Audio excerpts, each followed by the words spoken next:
এই ছোট্ট বাচ্চাটা জন্ম হওয়ার আগেই তার মায়ের পেটের মধ্যে দুষ্টামি শুরু করে দেয়। এই জন্য প্রতিবারই তার বাবাও তার সাথে আঙুল দিয়ে খেলতে শুরু করে দেয়। এভাবেই হাসি খেলা করতে করতে তাদের সময় অনেক ভালোভাবেই কেটে যায়। কিন্তু জন্মের পর থেকেই মেয়েটা তার বাবার সাথে পুরো পৃথিবীকে ভ্রমণ করতে শুরু করে, যার ফলে তারা দুইজন মিলে প্রতিদিন অনেক মজা করতে পারতো। কিন্তু তারা তাদের বাড়িতে ফেরার পর মেয়েটা তার বাবার চোখগুলোকে হাত দিয়ে ঢেকে দিত।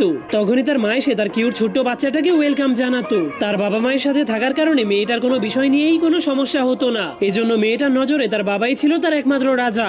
এরপর ধীরে ধীরে মেয়েটা বড় হওয়ার কারণে সে তার মাকে কাজে সাহায্য করতে শুরু করে। কিন্তু তখনই মেয়েটার মা দুইটা পাখিকেই দেখতে পায়, যারা বড় হয়ে যাওয়ার কারণে তাদের মাকে ছেড়ে চলে যাচ্ছে। এই জন্য সে অনেক ভয় পেয়ে ভাবতে শুরু করে তার মেয়ে বড় হয়ে গেলে তাদেরকে ছেড়ে চলে যাবে। এর কয়েক বছর পর মেয়েটা যখনই অনেক বড় হয়ে যায় তখনই সে লুকিয়ে লুকিয়ে তার মায়ের মেকআপ করতে শুরু করে দেয়। কিন্তু এসব দেখার পর তার মা তাকে জোর করে বাচ্চাদের মতো চুল বেঁধে দেয়। কিন্তু মেয়েটা এখন আর এভাবে চুল বাঁধতে একদমই পছন্দ করে না। কিন্তু এর কয়েক বছর পর মেয়েটা আরো বড় হয়ে গেলে তার একজন জাদুকরের সাথে ভালোবাসা হয়ে যায়।